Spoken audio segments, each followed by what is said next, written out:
Hello, my name is Alyssa. I work for the Academic Student Support Center. If you clicked on this video, you're probably looking for a little bit of help on planning. Maybe you're not very good at time management. That's totally fair. So we're just going to go over some basic things, and then I have a little bit of a work sheet for you that you can download, or you can pull out your own planner, and things that we can add. So let's go ahead and dive in. Let's skip that. So first, why? Why do we plan? Sometimes we have a lot of things going on, whether you're a student athlete, or you're in a lot of different clubs, organizations on campus, or you have a lot of different jobs. It's kind of hard to manage time, with everything going on. So better work-life balance, to keep things on track. What assignments do you have? What is due? Making sure you get everything done on time, managing your workload, kind of separating things out, seeing how much time you have to work on things, to study, to prepare, whether that's for a midterm, a final, or any exam. Meeting deadlines. Again, writing those deadlines down is really important. Even if you don't plan, just putting them into your notes app, or on your calendar, that kind of thing can really help you keep track, at least on when things are due, but also writing down in your planner when you're going to do them rather than just when the due date is, so you have enough time to work on it. Say it's a paper and you want to visit the writing center to get a little extra look, you'll want to finish it before the due date so that they can check it. Just that kind of thing, coming back to reading it once you're finished with your first draft, that kind of thing. Steady progress towards your goals. If you set any goals, it will help you kind of reach those with different set deadlines, even for goals, personal things going on, and then accountability. It really holds you accountable. Another way to feel accountable for something is telling somebody else, what you're planning on doing. That way that you've told somebody, now they know that you're expected to do something, that kind of thing. But also writing in your planner when things are expected of you, kind of holds you accountable of like, okay, I said I was going to do it, so let's just get it out of the way, kind of thing. But yes, it holds you accountable as well. Then benefits to having a schedule, structure and discipline, again, that accountability aspect of things, better productivity, you're well ahead of the schedule, if you're doing things on time, kind of open the door of once things are done, I have a lot more time to relax, go to club meetings, hang out with friends, whatever that looks like. Again, that spare time, delegation, fewer mistakes. If you're, again, writing things down and you have a good idea of what needs to be done, even making outlines, that kind of planning for your papers, projects, PowerPoints, presentations, that kind of thing, making fewer mistakes in those areas. Again, when you write things down, task ownership, if you're in a group project or something like that, having an outline of some sort or planning who's going to do what based on everybody's skills, and also making sure that the work is divided, that kind of thing. Contingency planning, progress tracking, so keeping track of where you're at in the progress. If you're planning, again, I'm just using a paper as an example, but if you're writing a paper and you have enough time to plan out how you want to do it, maybe it's a really long paper, 5-10 pages, you can kind of divide up how you want to do the paper. Say it's not due for a month or so, you could do a paragraph a day, a page a day, feel a little less overwhelming. And then fewer conflicts as well. Again, with those group works, having everything written down, being like, okay, you were assigned this task, and making sure that everything is clear there. So what do you need before you get into planning, or with your planner? What do you need other than the planner, right? So you want your start and end times for your classwork, your meetings, those clubs that you're going to, games, that kind of thing. So making sure you have all those, worksheets, syllabus. A lot of times syllabuses will have kind of the outline for the class that you can write into, and get all of that kind of situated, just kind of laying out, when everything is. Do you have your work schedule, that kind of stuff. You also want to maybe have the academic calendar so that you know when breaks are, for example, but also maybe when drop dates are for classes, I'm trying to think of other things, but basically, like if you're all the deadlines and the due dates that are set for the university, you can kind of have all those out for you, especially if you're paying attention to drop dates for one, but different things that are going on throughout the academic year, that kind of thing. Scholarships, financial aid, all that stuff is in there as well. And then days off, of course, you want your work schedule or anything, weekends, that kind of thing. What do your weekends look like? And then locations. I think I'll get a little bit into how to use Microsoft Calendar, but when you're in there, you can also add locations of the classrooms that you're in, or you could even write down with your class on your planner where the classroom is, so you never forget in case it does change, or you just happen to forget where it is, or if the room changes, that kind of thing. So I have a couple of examples of what different planners look like. It will depend on you, the student, how you want to plan. It looks different for everyone. So we have a few different examples here that you could use. There's checklist style, calendar style, simple to-do list where you just mark things off.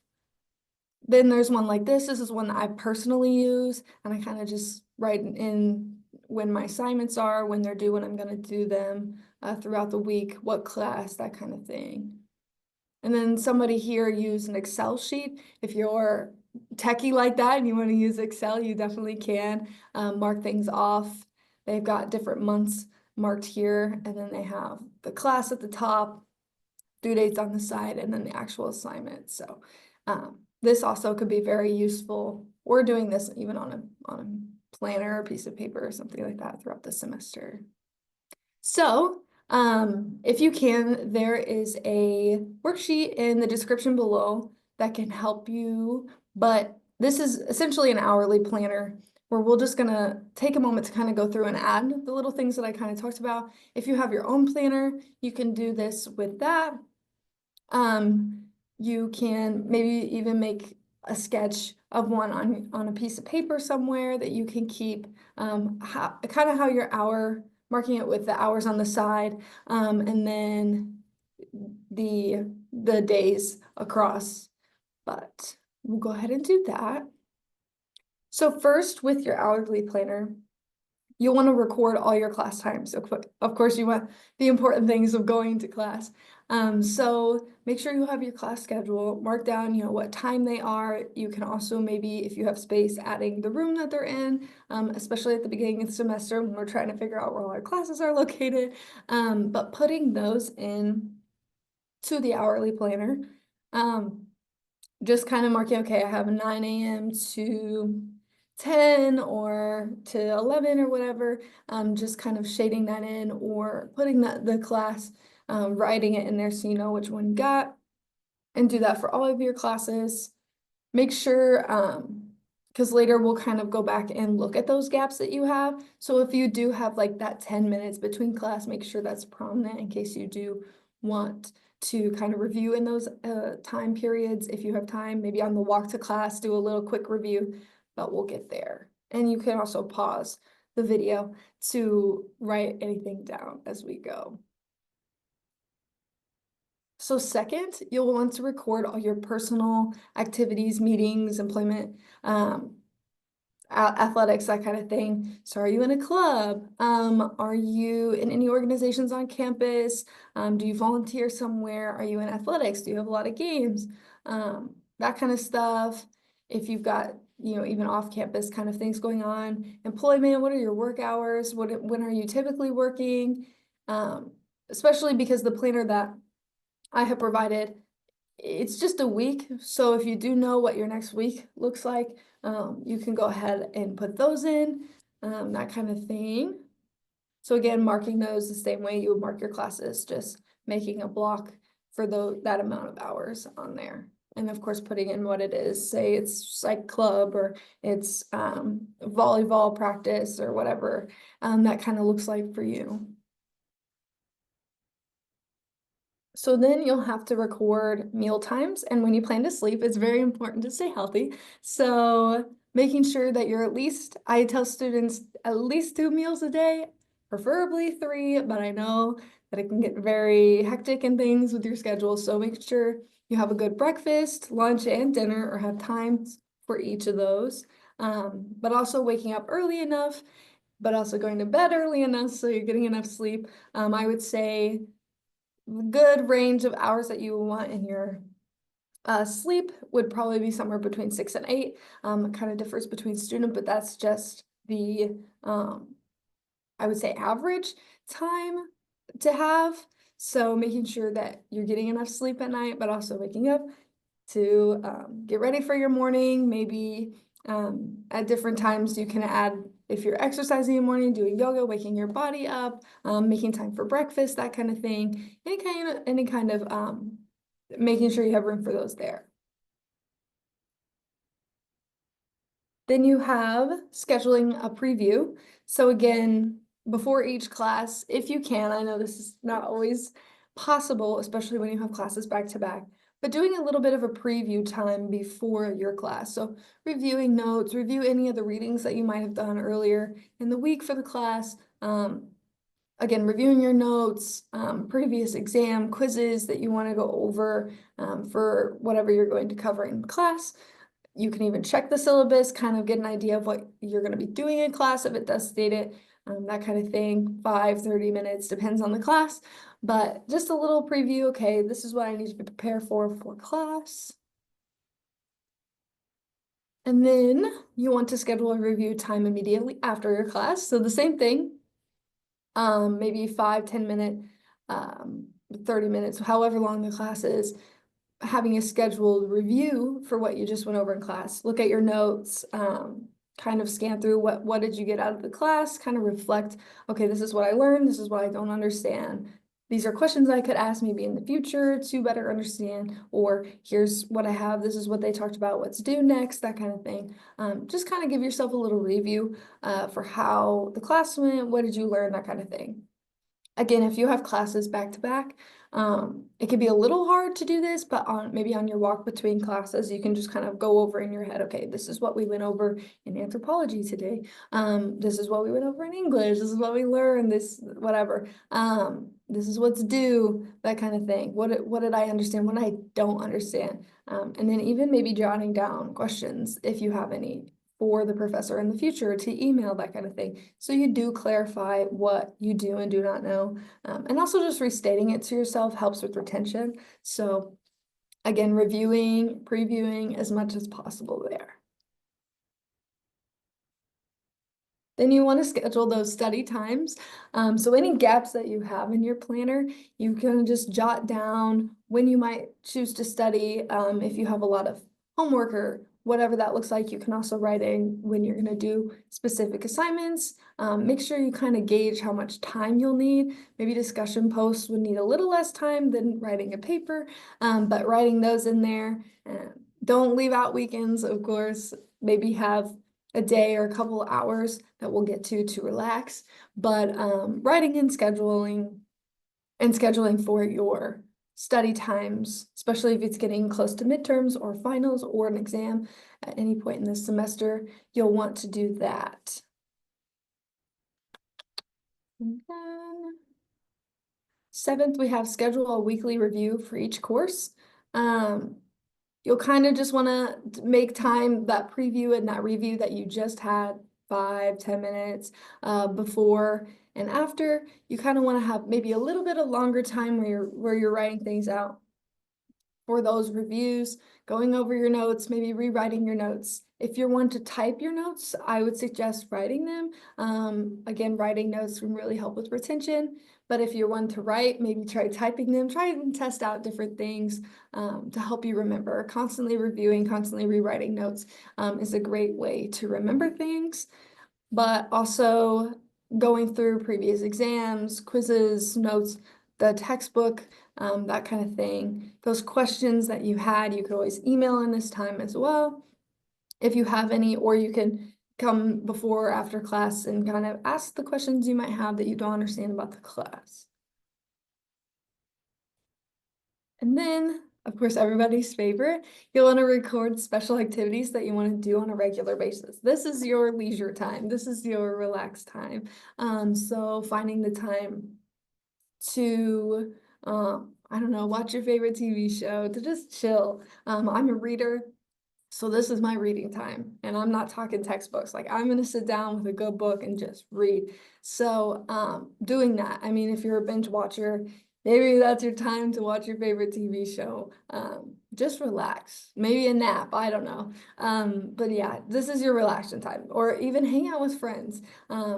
I know if you're an extrovert and you really need that people time, this would be a good time to maybe put in your planner, hey, this is my time to hang out. This is my time to get my relax, my people time.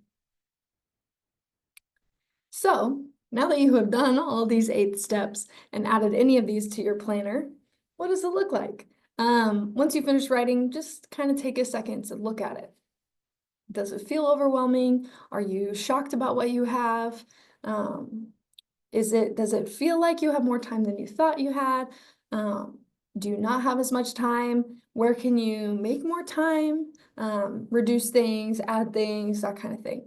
Just kind of reflecting on what you wrote, what you see in front of you. Sometimes scheduling like this can help you visually see, because just looking on a piece of paper, all the due dates and all the things you need to do can be very overwhelming, but actually putting it in some kind of calendar or planner can help you visually see what time you do and don't have. Can make it feel a little less overwhelming. So, kind of like I mentioned, I'm just going to go over how to use Microsoft Calendar. This is free and accessible for all students to use. I'll actually go ahead and get into it. So when you get to your calendar, or not your calendar, when you get to your mail page, where your Panther mail information is at. Sorry for the bad visual here. I know it's very condensed, but you'll get to the regular page, whatever that looks like, and you'll see the sidebar of where all these different apps that you have for Microsoft. Familiar ones, obviously the Mail, the Word, the Excel, PowerPoint. So underneath that is underneath the Mail one is the calendar, which I have highlighted here. And once you click on that, it will open this lovely calendar page for you.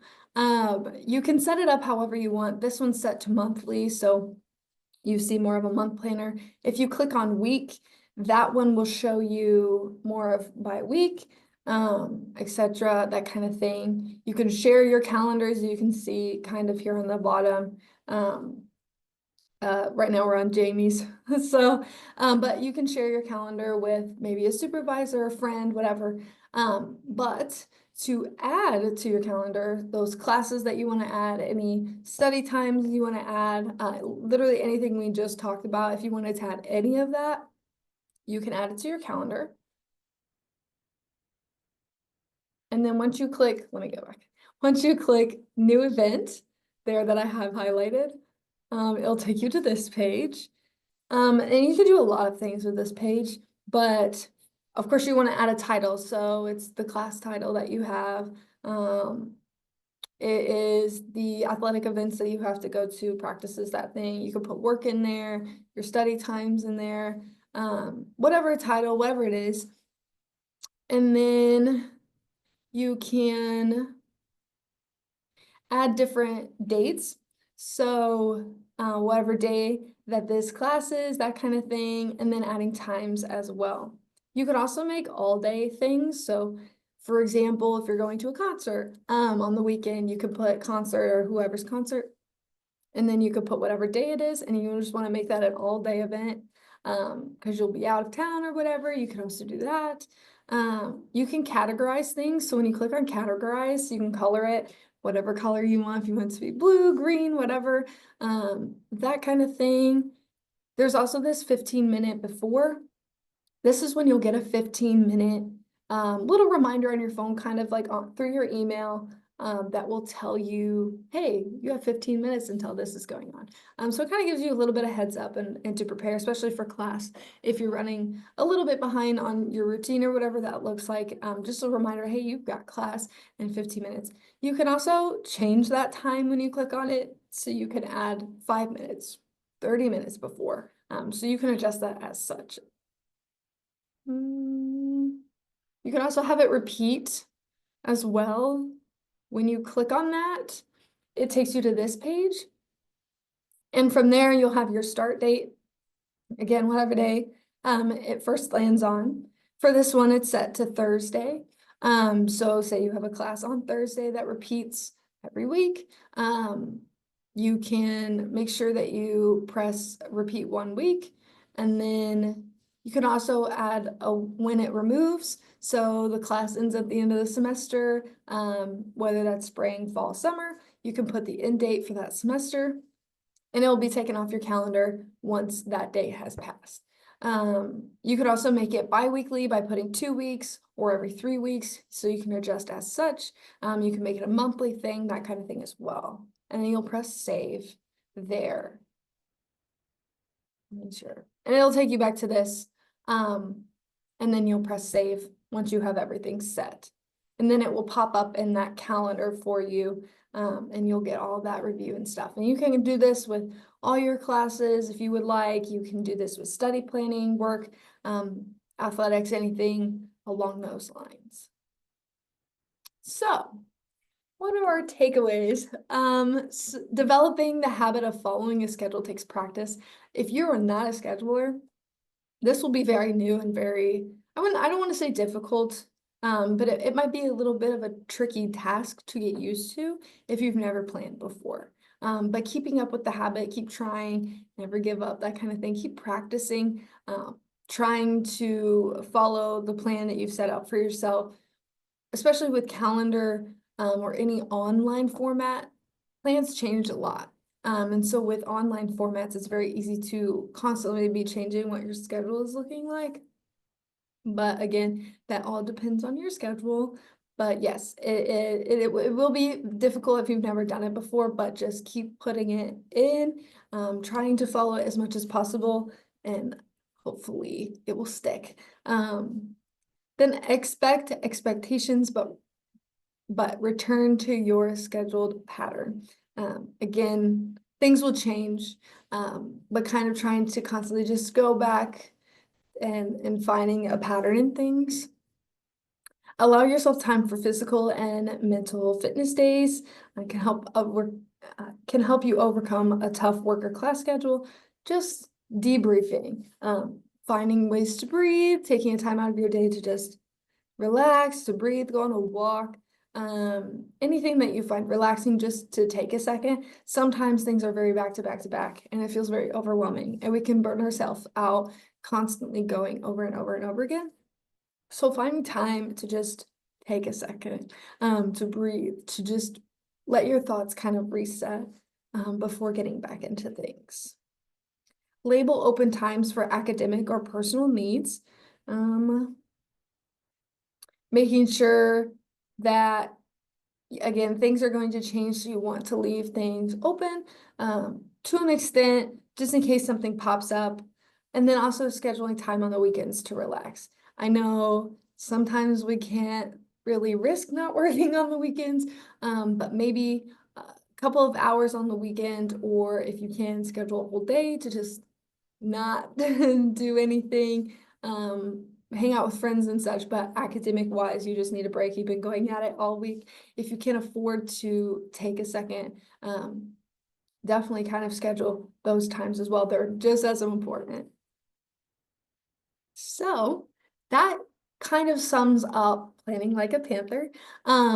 If you have any questions, you can go ahead and email us. But also letting us know how, if this workshop helped you and that kind of thing. So scanning the QR code, being honest on what you gained out of this. Was it helpful? Was it not? What are ways we can improve, that kind of thing, for future Panthers.